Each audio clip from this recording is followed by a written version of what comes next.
नमस्कार दोस्तों, मैं आपकी दोस्त कंचन और आज हम एक ऐसे जॉइंट पेन की कहानी लेकर आए हैं जो आपको अलग ही दुनिया का एक्सपीरियंस करवाएगी। तो चलिए बिना देरी के कहानी की शुरुआत करते हैं। कहानी शुरू होती है एक लड़के से जिसका नाम होता है गुलेवर और अपनी डेली रूटीन हॉबीज को फॉलो कर रहा होता है। उसके सुपर हीरो टॉयज से बात करके नहाने चले जाता है और जैसा कि उसका डेली रूटीन था कि वो नहाते हुए डांस करता था, तो वो बिल्कुल वैसा ही करता है। वहीं उसके प्रोफेशन की बात करें तो वो न्यूयॉर्क के न्यूज़पेपर कंपनी में काम करता था। कंपनी में उसकी उतनी रेपुटेशन नहीं थी जितनी वो डिजर्व करता था। आगे सीन में हम गुलेवर को देखते हैं जो कि एक नए एम्प्लॉय से मिलता है जिसका नाम डैन है। वो गुलेवर का अच्छा दोस्त बन जाता है, पर एक्चुअल में गुलेवर उसका सीनियर है तो वही उसका बॉस होता है। अगले दिन वो दोनों सामान डिलीवरी करने जा रहे होते हैं, तभी रास्ते में उन्हें एक लड़की मिलती है जिसका नाम डार्सी है। पर आपको एक सीक्रेट बताऊं कि गुलेवर का वो बड़ा वाला क्रश है।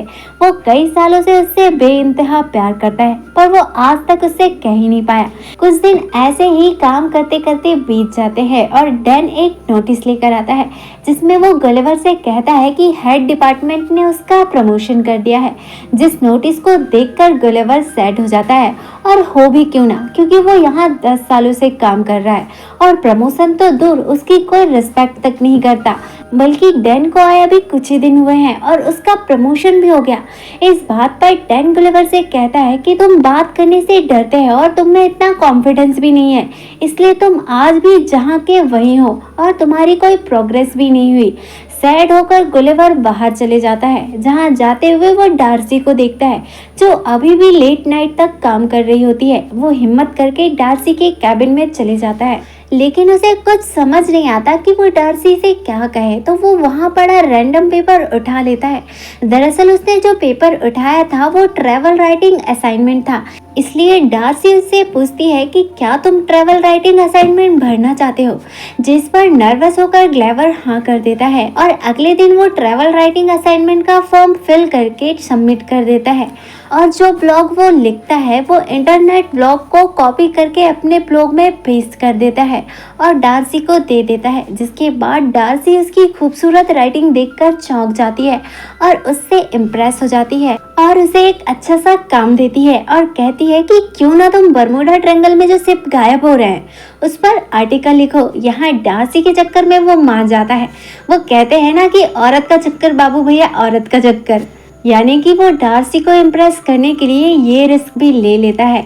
वहीं डार्सी इसके लिए एक वोट का इंतजाम भी कर देती है। अगले दिन ग्लेवर बरमूडा ट्रायंगल के लिए फ्लाइट ले लेता है, जहां वो उसी आदमी से मिलता है जिसने उसके लिए वोट का इंतजाम किया है। वो इंसान उसे बता देता है कि वोट को कैसे ऑपरेट करना है, जिसे चलाना बड़ा ही आसान था क्योंकि वोट ऑटोमेटिक थी। और अब वो बरमूडा ट्रायंगल के सफर में निकल जाता है, जहां वो अपने सफर को खूब एंजॉय करता है, बुक पढ़ता है, ड्रिंक करता है और जब वो थक जाता है तो सो जाता है।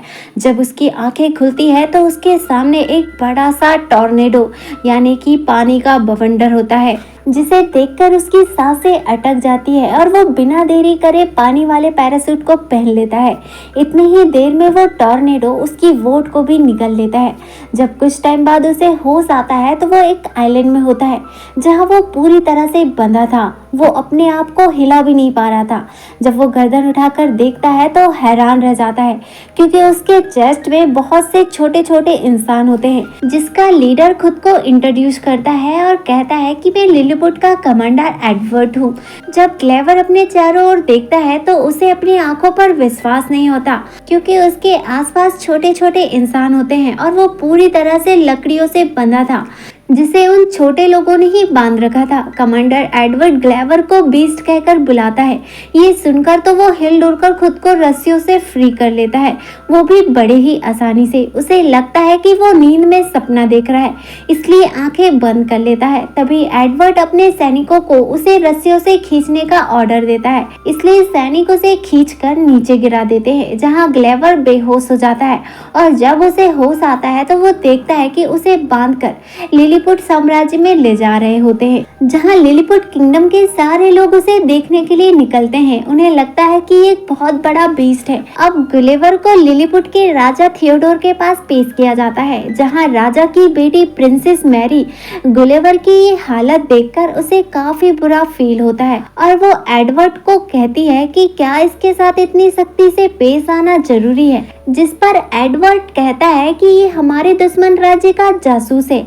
आगे दिखाया जाता है कि ग्लेवर राजा से पूछता है कि वो इस वक्त कहाँ पर है, जिस पर राजा का मंत्री कहता है कि तुम दुनिया के महान साम्राज्य लिलीपुट पर हो।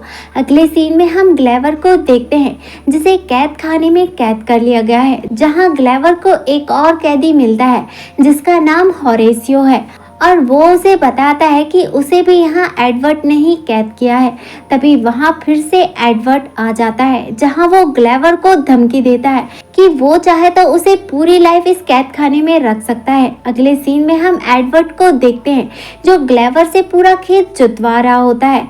ग्लेवर भी मजबूरी में यह सब काम कर रहा होता है। तभी उसका दुश्मन राज्य उन पर अटैक कर देते हैं, जिसका प्लान होता है कि वो प्रिंसेस को किडनैप करके पूरे महल को आग लगा देंगे। आगे सीन में दिखाया जाता है कि एडवर्ड सभी को ऑर्डर देता है कि कोई भी प्रिंसेस को नहीं बचाएगा, उसे सिर्फ मैं ही बचाऊंगा। यहाँ होरेसियो ग्लेवर से हेल्प मांगता है और कहता है कि एडवर्ड को आने में टाइम लग जाएगा, इसलिए ग्लेवर दुश्मन राज्य के सैनिकों को हराकर प्रिंसेस को बचा लेता है। वहीं दूसरी तरफ हम राजा और उसके मंत्री को देखते हैं, जो आग में फंसे हुए हैं और यहाँ ग्लेवर को कुछ भी समझ नहीं आता कि वो क्या करे, इसलिए वो जल्दबाजी में महल में लगी आग पर पेशाब कर देता है, जिस वजह से आग बुझ जाती है और राजा और उसका मंत्री बच जाता है। इसलिए सभी लोग ग्लेवर पर तालियां बजाते हैं और उसकी वाहवाही होती है। ये देखकर एडवर्ड को जलन होती है, वो वहां से चले जाता है। गुलिवर और होरेसियो की इतनी ज्यादा मदद की वजह से राजा होरेसियो को आजाद कर देते हैं और गुलिवर को दावत में बुलाया जाता है। आगे का सीन हमें डिनर टेबल का दिखाया जाता है। यहाँ राजा गुलिवर से पूछते हैं कि तुम कहाँ से हो, जिस पर गुलिवर कहता है कि मैं मैनहट्टन से हूँ, मैं वहाँ का प्रेसिडेंट हूँ। यहाँ पहली बार गुलिवर खुद को सुपर हीरो महसूस करता है।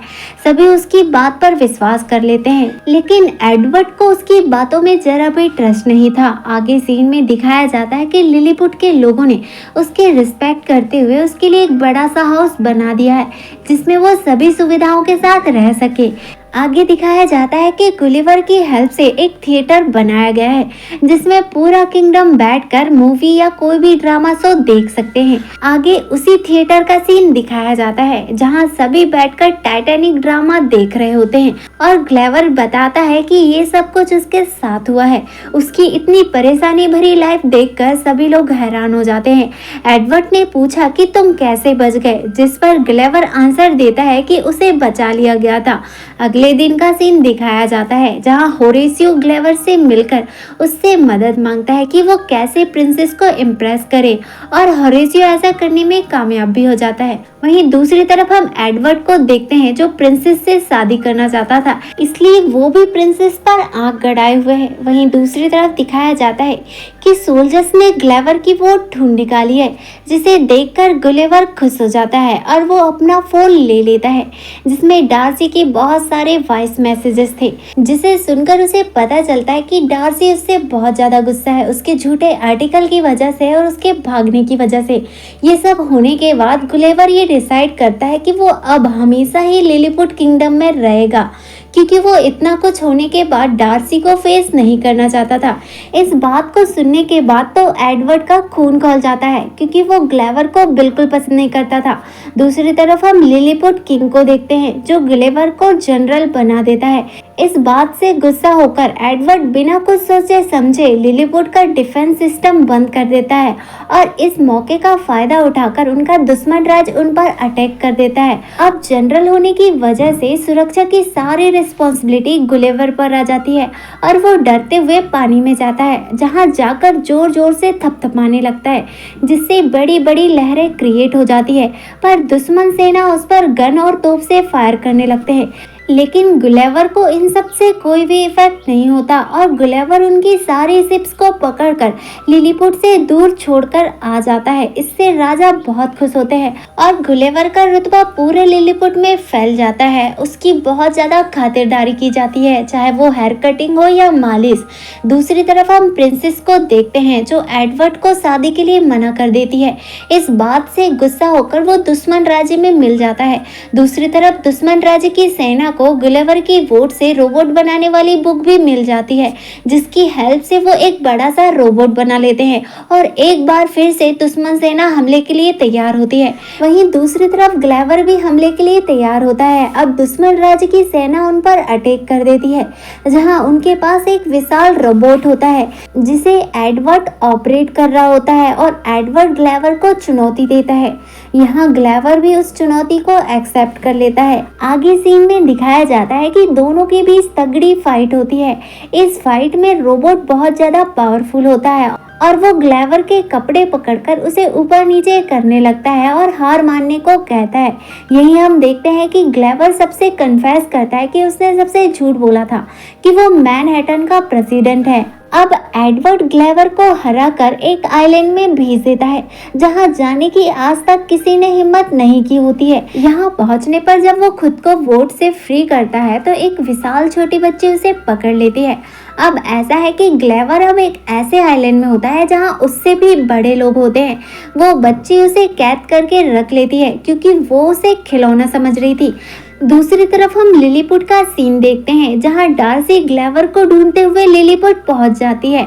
वहां ग्लेवर ने सभी को बताया था कि डार्सी उसकी फ्रेंड है और एडवर्ड उसे पहचान लेता है और डार्सी को भी जेल में कैद कर लेता है। यहीं डार्सी लिलीपुट किंग और प्रिंसेस से मिलती है क्योंकि जब ग्लेवर हार गया था तो एडवर्ड ने प्रिंसेस और राजा को भी कैद खाने में डाल दिया था। आगे सीन में दिखाया जाता है कि होरेसियो ग्लेवर के पास जाकर सारी बातें बता देता है और अब ग्लेवर उस बच्ची के अमेरिकन सैनिक का सूट लेकर उसे यूज कर लिलीपुट पहुंच जाता है जहां वो डार्सी से मिलता है और उससे अपने प्यार का इजहार करता है। आगे दिखाया जाता है कि ग्लेवर एडवर्ड को फिर से चुनौती देता है, खुद के लिए नहीं बल्कि लिलीपुट के लोगों की मदद के लिए। अगली सुबह दोनों आमने सामने होते हैं और दोनों के बीच आइकॉनिक लेवल की फाइट होती है, पर अभी भी रोबोट उस पर भारी पड़ रहा था। यहाँ होरेसियो ग्लेवर की मदद करता है और रोबोट के अंदर घुसकर उसके वायर को कट कर देता है, जिसकी वजह से ग्लेवर बड़े ही आसानी से रोबोट को हरा देता है। यहाँ होरेसियो की टैलेंट की वजह से प्रिंसेस को भी उससे शादी करने की परमिशन मिल जाती है। दूसरी तरफ एडवर्ड बड़ी ही चालाकी से फिर से खड़े हो जाता है और प्रिंसेस को पकड़ लेता है, पर प्रिंसेस उससे फाइट करके छूट जाती है। वहीं डार्सी पहली बार ग्लेवर को किस करती है। दूसरी तरफ दिखाया जाता है कि ग्लेवर ने लिलीपुट और लिलीपुट के दुश्मन राज्य की दोस्ती करा दिया है। इसके बाद डार्सी और ग्लेवर अपने होम टाउन न्यूयॉर्क आ जाते हैं, जहां जाकर वो अपनी जॉब क्विट कर देता है और ट्रैवल व्लॉग राइटर बन जाता है। फिल्म के एंड में हम दोनों को एक साथ देखते हैं जो हैप्पीली रह रहे होते हैं और इसी के साथ मूवी एंड हो जाती है। अगर आपको ये एक्सप्लेनेशन पसंद आया तो वीडियो को लाइक और चैनल को सब्सक्राइब जरूर कीजिएगा।